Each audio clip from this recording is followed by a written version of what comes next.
This week's Parshas Chaya Sarah, begins Vayu Chaya Sarah Mea Shana Ve'esrim Shana Ve'sheva Shanim Shnei Chaya Sarah. So the Torah writes that this is the life of Sarah. She lived 127 years. So the obvious question is, why didn't Rashi just write 127 years? Why does the Torah write 100 years, 20 years, 7 years? Why did we split it up? And secondly, what is Shnei Chayei Sarah? These were the years of Sarah's life. So, and Rashi writes, Kulan Shava Latova. They're all for the good. All the years of Sarah were for the good. So Rashi explains, Rashi's explanation obviously is difficult, because we know that even though at the end of her life she was blessed with the birth of Yitzchak, with the son of Yitzchak, however, before that she spent many years trying to have children, having a childless marriage, and then not only that, but Avram took a maidservant and had kids with her, and then she experienced famine, she was kidnapped. So it's hard to say that Kula and Shavuot, they were all for good. So obviously Rashi can't mean it literally. So what's the pshat? Kula and Shavuot Tova, and what does it mean? 100 years, 20 years, and 7 years. This is right, 127 years. So what does Rashi write? The Rashi writes, when he says 100 years, 20 years, and 7 years, the Rashi explains the pasuk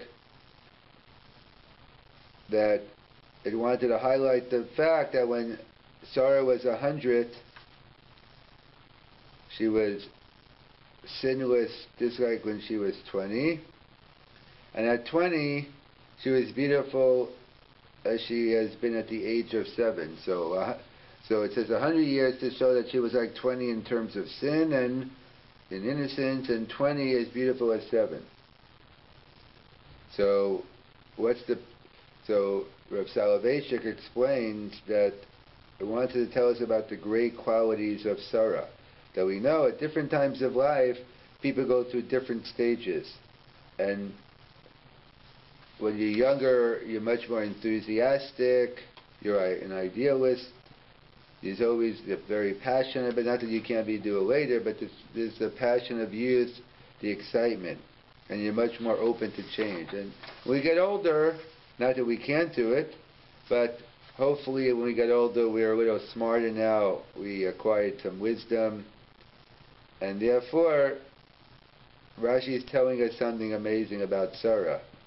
That, what do you mean she was 100, she was like 20? Because it means the strength of the youth she even took when she was older, and all the experience of the different ages, that's what she, Kulan Shavuot Tova, it was equally distributed. She was the same child, she was the same child in total faith. In fact, as the Gemara tells us in Baba Kama, as the Fri Jun explains, that there were two currencies on the coin that Avram minted. The Gemara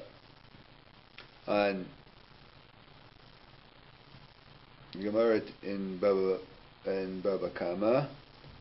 So it says that a picture of Sarah and Avram when they were older and Sarah when they were younger. So the Fri Jun explains, like the others, like other Mefarshim as well, that they both were pictures of Avram and Sarah. But the point being is that that even when they got older, they kept the same energy along with the maturity. And therefore, that's what we have to emulate. That all the different stages in life, that's what they went through. And in fact, that's what we have to work through. A person has to have a certain balance in their life, as the Gemara tells us, as the Rambam tells us in in its introduction, the Rambam tells us that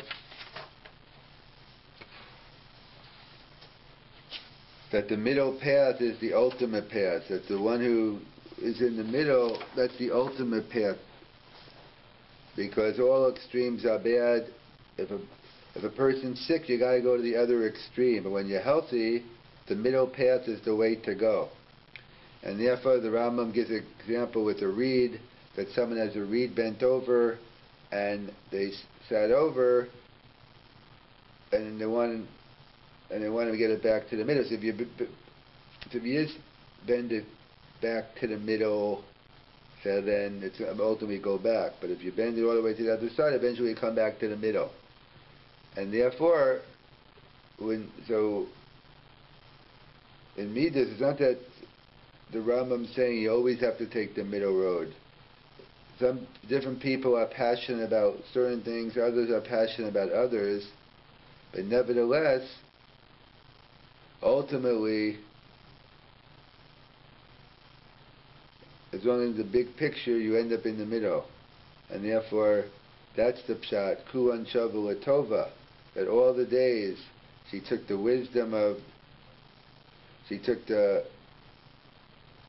excitement of youth and she combined it later on with the wisdom of Zikna. In many communities, Chaya Sarah is Chevra Kadisha week. In Hamilton, it's Zayin Adar.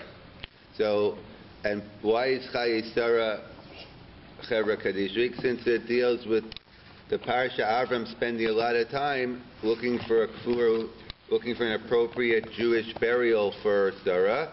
So it gives us an opportunity to discuss some Inyane Kfura. So the Torah tells us in the end of Parashas Devarim, Kavar Tikbarenu Bayomahu. The double language we'll get to shortly. The Torah tells us we have a mitzvah burial. But interesting, the Gemara in Sanhedrin, Nigmar Hadin, one of my favorite chapters in the Gemara. The Gemara actually spells out, if you look in the Chumash, you'll see it as well.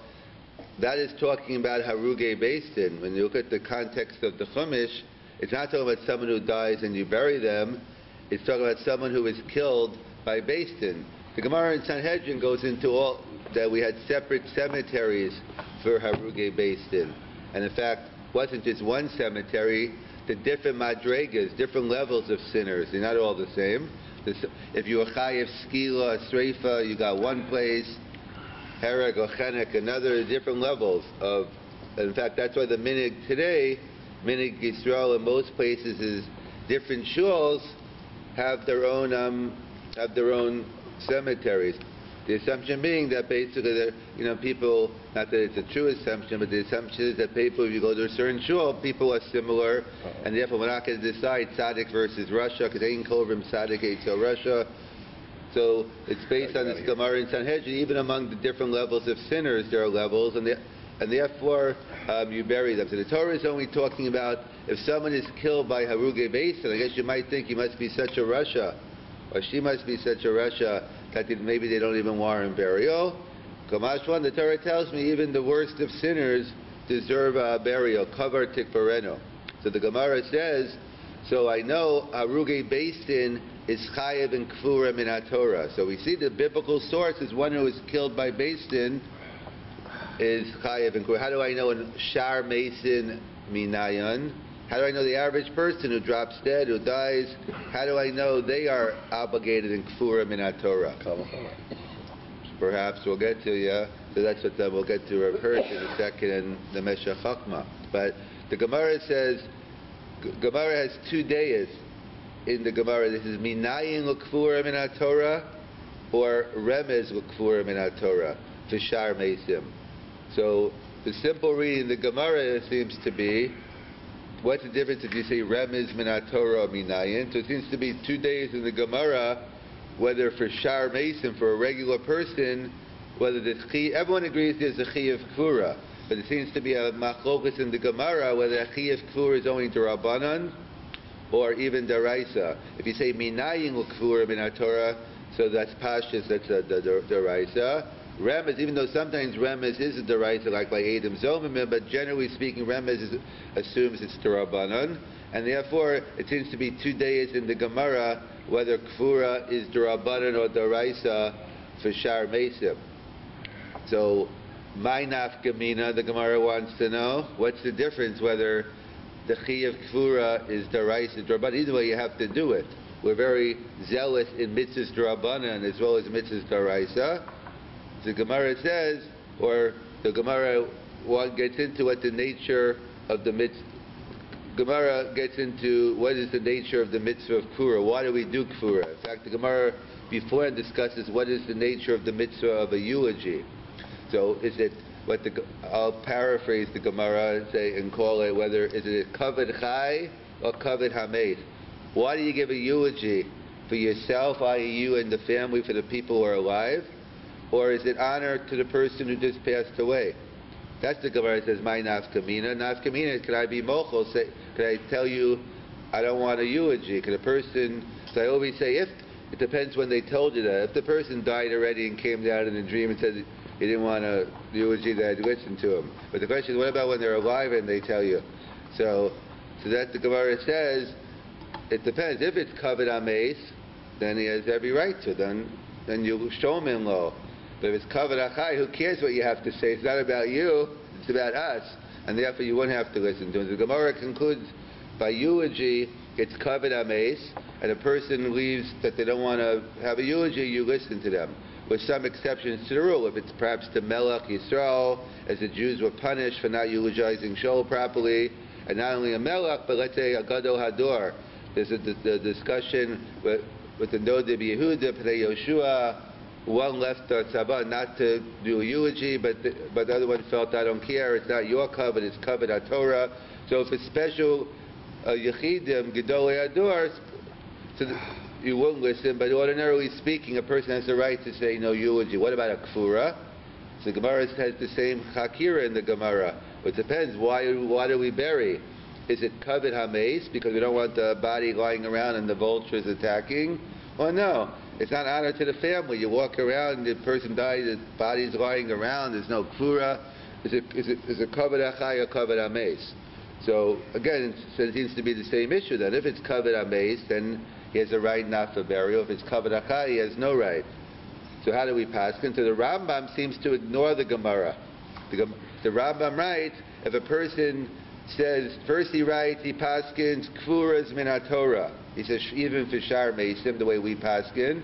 And then he says, if a person says, I don't want to be buried, ein shomin lo. We don't listen to them. The question, what happened to the Gemara, whether it's kavod achai, kavod hames, why is he ignoring the Gemara? So the Lecha Mishnah over there explains Pshat and how he thinks the Rambam learns the Gemara.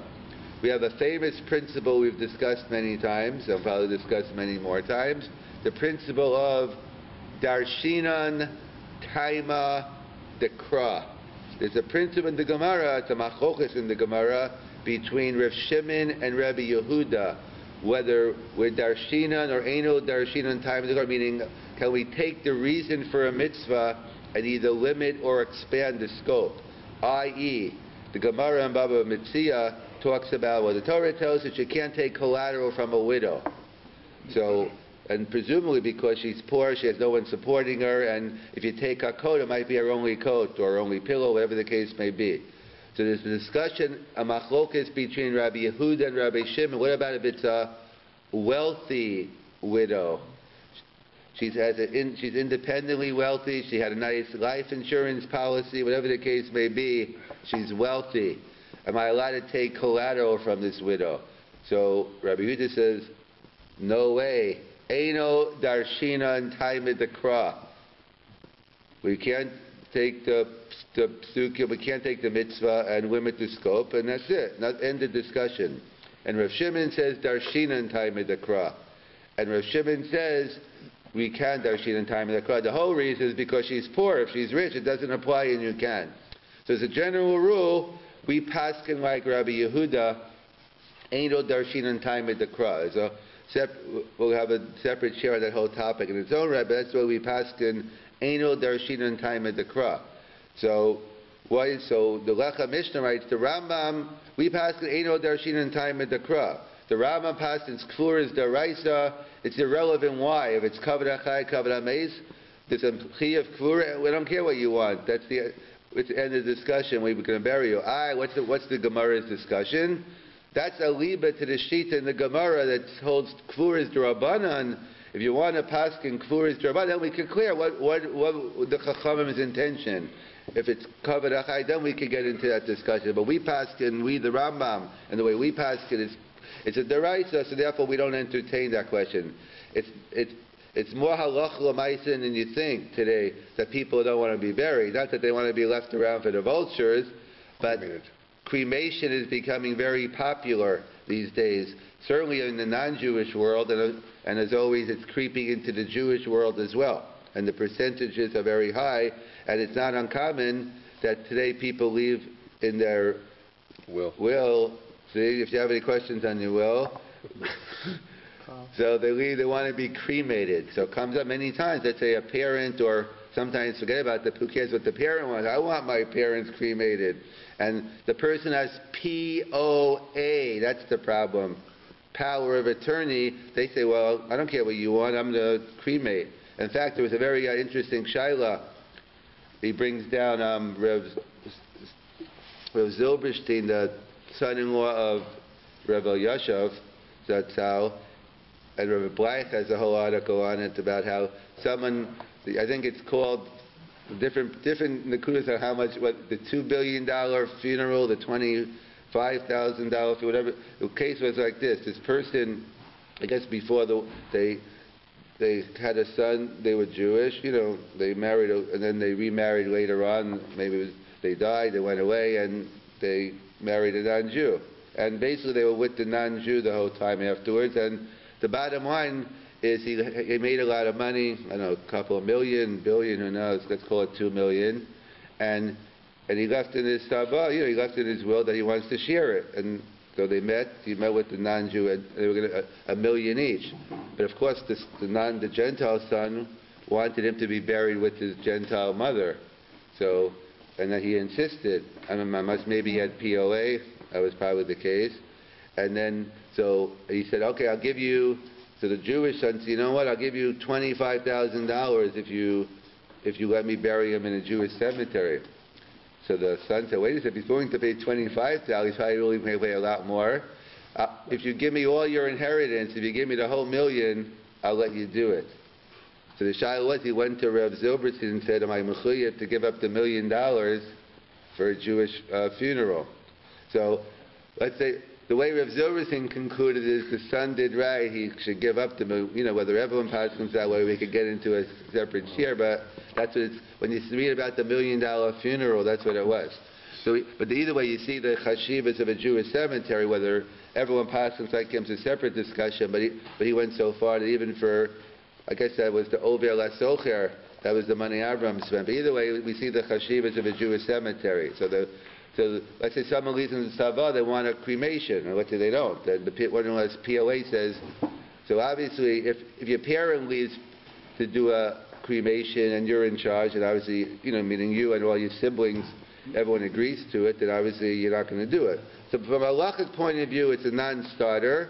From a non-halachic point of view, obviously you have to be able to work it out. You might have no control over the situation, and they're going to do it. That leads into a separate discussion of if you do Shiva or not. Because generally speaking, back in the day, the minhag was if someone did cremation, you didn't do Shiva, you didn't do any of that. Today, it's not so simple anymore, especially in a case like here where it's not even clear the parent wanted the cremation, and so therefore in many cases today there's much more room to be makel if someone even if they did want it, they didn't really know what. Many people don't even know that you're supposed to have a Jewish cemetery. I have many cases today where it wasn't a cremation, but a person was going to be buried. They told them, it's okay, it's a non-denominational. So I told them that's not good. I mean, just depends. Some people wouldn't care, but sometimes it works, and we end up getting a Jewish cemetery. Jewish. So in terms of that, so it's not something. Halachically, it's clear. Ein shomin lo, as the Rambam says, and you have to do everything possible if you could try to convince them to try to get a a Jewish funeral in a Jewish cemetery. What's wrong with cremation? Why is Judaism against cremation? That's amazing. So there's two reasons. One is a halachic reason, one is a theological reason. The halachic reason is Rav Chaim Ozer Grzinski points out that the reason why he's against cremation is because it's Yemavatel, the mitzvah's asay of kfura. By doing cremation, even if you take the ashes and put them into the ground, that's not kfura anymore. That's panim chadashos. That's not considered you anymore. And therefore, once you do the cremation, so therefore it's not you, and therefore you mavatel a mitzvah's asay of kfura. So halakhically speaking, you're not doing kfura because it's not you anymore, even if you put the ashes in. And from a theological point of view, the poskim, when they spoke about this, whatever, 150, 200 years ago, when it first came out, whatever it happened, they were very strong against anyone who does cremation, engel, chelok, olam haba, it's terrible. What was their issue? Because when it came out, when people were doing it then, it's not really the case today why they're doing it. Today's a different story. But while they originally did it, and maybe some still do it for that reason, it was basically a denial of olam haba, because they figured basically it's closure. You take the ashes, you throw them in the ocean, and that's the end of it. What, that's it. What do you mean next world? Who believes in the next world? So if you don't believe in the next world, you're not going to get it. So it was more of a theological thing, and that's a poskim were very strong against cremation. They're still strong against cremation today, but today many people aren't doing it as a denial olam haba. I mean, they might not believe in olam haba, but they don't even know it exists, even if they get a Jewish burial. So today, it's not the same in terms of, it's still yomavato mitzvah kfura, so you have to get them not to do it, but it's not the same thing in terms of, from a theological, why people are doing it today. It's more environmental. Some people think it's cheaper, yeah. About karch, if a person's done, if it's done against their will, going back to that. So in a situation like we're in the Holocaust, where people were yeah, no, so that's or a situation today where like the child decides on behalf of the parent, right? Which I deal with like constantly.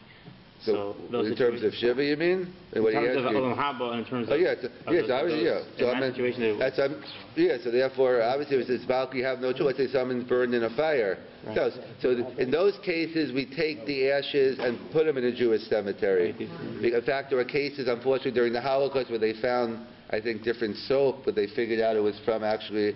So obviously, out covered on maize, you bring them to a Jewish cemetery. Someone burned in a fire, the shogay, of course, you take the ashes and put them in a Jewish cemetery. In a case where if it's against their will. So that's what I'm saying. Today it's a different scenario. I mean, obviously every case is different, but in many cases, obviously I tell them to do it, have shiva, because it's nothing to do with the parent. Even many cases where the parent didn't really know. There are tinok shenishpa today, many of them. So it's not. Obviously it's going to be you have to make a judgment call based on all the facts. But today, for certainly those cases, you get buried in a Jewish cemetery. And to me, obviously, you do the shiva and all those things, depending on the scenario, all the facts. They're safe from chibus hakever, though. Right, no. If they're burned, they're protected from. Right. I'm saying there's a thing I'll be Kabbalah. You don't have a certain type of limit, but I'll leave that to God to worry about. I mean, it's like the Injani Kabbalah. And that means anyone in the Holocaust is not getting up at Chiyas HaMesim. It's hard to believe. I'm saying, so there is something in Kabbalah, but you have to know how to apply it to real life. So obviously, no one's saying l'chatchila, in fact, that you're mavatel mitzvah. So either way, the bottom line is if someone demands cremation, if you do everything you can, ain't shomemo. The halacha is clear. What is kfura? What do you mean when you have to bury? So what does it mean you bury? So you put someone in a coffin. I'll put someone in a coffin, I'll leave them above ground. Is that burial? What does burial mean when we say you have kfura? So the simple pshat, the Ramban writes, when we talk about kfura, kfura means kfura bekarka, like they do in Eretz Yisrael. There are no coffins. You get buried, you're in your tachrichem, the Chevra Kadisha gets you ready, and then you go directly in the ground. And that's based on the Mishnah in Sanhedrin, that the quicker the ichol habasar, the quicker the body decomposes, the quicker the atonement. So you go directly in the ground, and therefore that's the traditional way of doing a kfura bekarka, no coffins, no nothing, directly in the ground. However, in North America, the rules are you have to bury someone in a coffin. environmental, whatever the reason.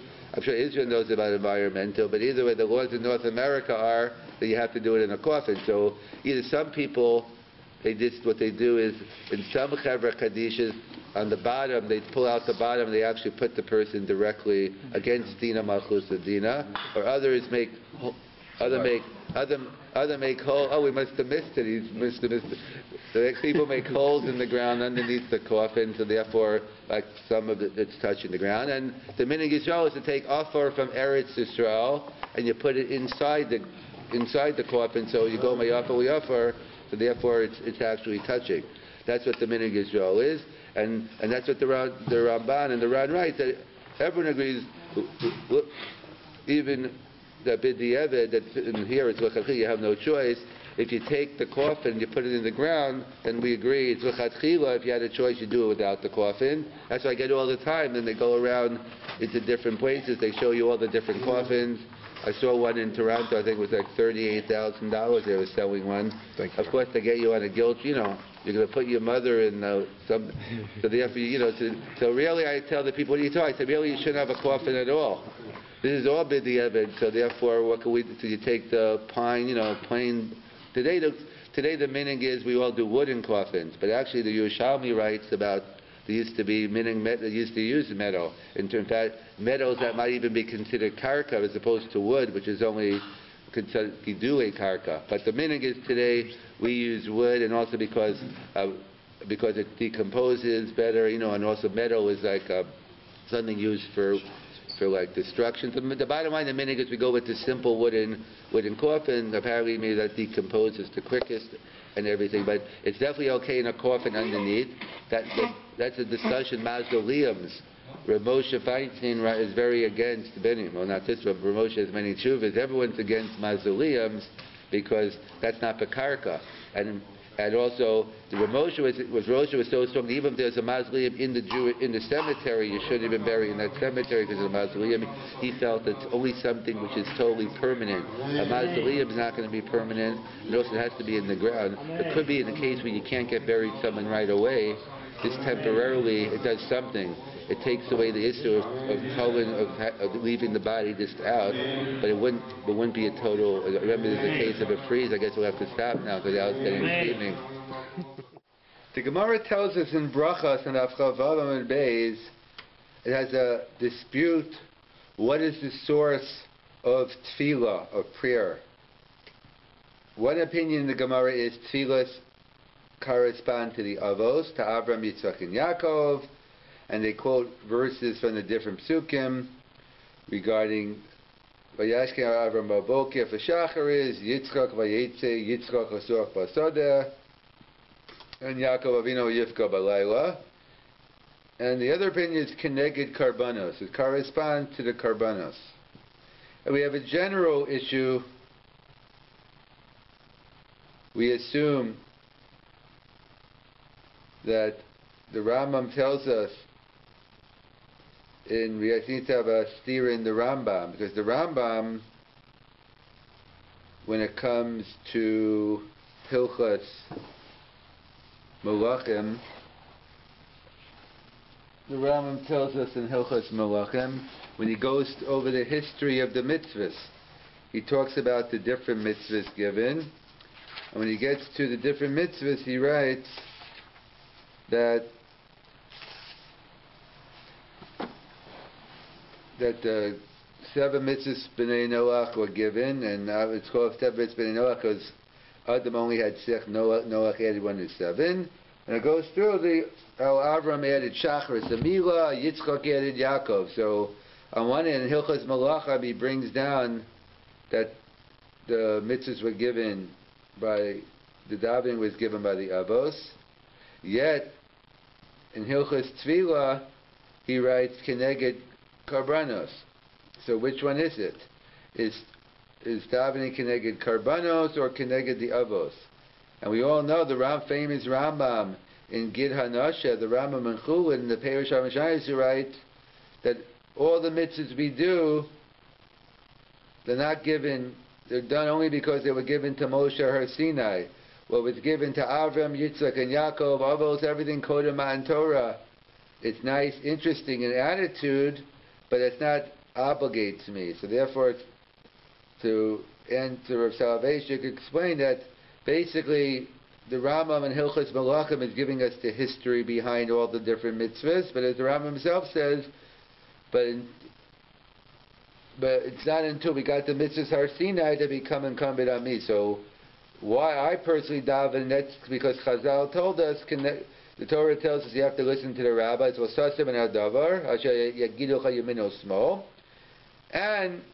And they said Keneged Karbanos, and the Avos are just the history. So we see the two aspects, even though it's only the history, we can learn about the attitude and different things about the mitzvah. So actually, Avraham, Yitzchak, and Yaakov, it's not just that they all daven the same thing at different times. They were fundamentally different prayers. Abraham, these prayers represent their attitude people had towards them as people and in terms of their own lives. So Abraham was the rising star, the rising sun. Vayashkem Abraham Baboker, the feeling you wake up in the morning, a nice sunny day, you have the whole life in front of you, tremendous potential. That's a time of joy. So that's from Avraham we learn out during good times, when the sun is shining, one is obligated to daven. And on the other end of the scale we have Yaakov Avinu. Yaakov's whole life is full of sorrows, Lava and Esav, etc. His life is a life of Laila, a time of Yagam V'Anacha, a time of depression, the time of night, Golus, exile, Choshech, Laila, suffering. So we know, and that's what David HaMelech teaches us in Tehillim, the two types of prayers. This Kol Sheshu Et Esa, when it's normal to pray, when you have so much gratitude, so your cup is overflowing, and we thank HaKadosh Baruch Hu, we have gratitude. On the other hand, when it comes to Sarah, so where else do we turn? As the saying goes, there's no such thing as an atheist in a foxhole. When the bombs come down, who else are you going to believe in? So therefore, we have those two forms of prayer, but there's actually a third prayer, and it's foreshadowed. The Gemara tells us in Rosh Hashanah, and that's Chesam Abayis, it's regarding the Churban Habayis. The Churban Habayis, so they discussed, what about for the 4 Somas, the 4 fast days? We fast Zeichel Churban. So the question is, what did they do when the Beis HaMikdash was up? So the Gemara gives us 3 categories. The Gemara says, this man Beis HaMikdash Chaya, when there's Shalom, so those days become a Yontif. So Tisha B'Av is a separate Chayla, but regarding the other 3 fast days, Tisha B'Av, Yud Zayin Tammuz, no, not Tisha B'Av, but Yud Zayin Tammuz, Asar B'Teva Som Gedayi, those were days of Simcha. When it's a day when the Beis HaMikdash is destroyed, and we're under religious persecution, so then that's a chova. It's a chova to fast. And during the time we're in now, no Beis HaMikdash, but no religious persecution, so the Gemara says, Ratzu Mitanim, Ratzu Einu Mitanim. So these 3 different levels seem to parallel the life of the Avos. That when the time of joy, the time of good times, that's Avram's tefillah. In the time of Golus, that's Yaakov's tefillah. But Yitzchak is in the middle time, and one doesn't necessarily feel the great need to daven. The sun is still going, even though the sun is setting, but it's not dark yet. A person doesn't feel that it's quote unquote a normal time. The legacy of Yitzchak Avinu is we have to learn to pray under everyday situations, the normal situations, and in fact, that's what the famous Meshech Chochmah points out, that one who says Ashrei 3 times a day is Zocha to Olam Haba, yet one who says How every day is a Magadef and a Macharef. If you say How all the time, it's like you're cursing out God. Why should that be? Well, Ashrei comes from Sefer Tehillim, and Hallel comes from Sefer Tehillim. Why if I say Ashrei 3 times a day, I'm Zocha to Olam Haba, but when I say Ashrei 3 times Ashrei 3 times a day, I'm Zochad Olam Haba, Halam Agadev. So that's what the Meshech Chochmah explains. One only sees God on the miraculous events, i.e. Hallel. You say Hallel on miracles, so you're missing the whole aspect of HaKadosh Baruch Hu. But Ashri's Aleph, Beis, Gimel, Dal, it's the everyday things. It's the everyday things that make a person great. That shows the true character. And that's what the Gemara tells us in Yevamos, when Yossi ben Kisma fell ill, so one of the rabbis came to visit, and he would rebuke them for teaching Torah. But Rabbi, we need you, do it privately. And then in the discussion, they asked of Yossi ben Kisma, the rabbi asked, am I going to be Zocha to Olam Haba? So Rabbi Yossi ben Kisma said, well, tell me something you did in your life. So you would think he would have said, you know what, I risked my life to teach Torah. Instead he seems to give a seemingly trivial example. You know, at one time, I had my tzedakah, my Purim meal money mixed in with the Purim tzedakah money, my Tanas Rabbi Yonim. You know what, I gave all $5 to tzedakah. So Rabbi Yossi ben Kisma said, may my lot be like yours. If you did such a tremendous act, wow, I want to be with you. So the question is obvious. Like, what do you mean? He could have said, I risked my life to teach Torah. That's why I deserve Olam Haba, not because of some innocuous act of giving a couple of extra dollars to tzedakah. As Rav Desko points out, true greatness of character is shown through the little things in life, the everyday things. When a person does the everyday things, that's the great. That's the legacy of Yitzchak. The Gemara tells us in Brachas that tefillas, the minchas, is the most precious tefillah. We see Eliyahu Hanavi was answered by Har Carmel. So why is mincha? So on one hand, it's the hardest one, because in generally speaking, it's not always true. But shachar, you could usually wake up early before you get to work, and you could always daven ma'ariv later. But mincha, especially when they change the clocks, and you only have to 5 o'clock to daven mincha, you have to fit it in. So mifum Sarah Agra, based on the effort you put in, that's how much schar you get. So therefore Purim is a pragmatic reason. On the other hand, the Arizal, the others write it's a time of din. It's a time of din, so therefore you have to work harder for it to do. So since you have to work harder, I kind of like the Rav Desko writes that there's a discussion. What was the 10th Nisayon? Was it the Akedah, or was it Avram looking for a burial for Sarah? How could you compare the two? As Rav Desko said, you're having a bad day, everything's going wrong, and now he's giving such a hard time with the Kfura, but dealing with things when they get difficult. That's what it's all about. That's what Mincha is all about. And in fact, really, it goes back even before the legacy of Yitzchak.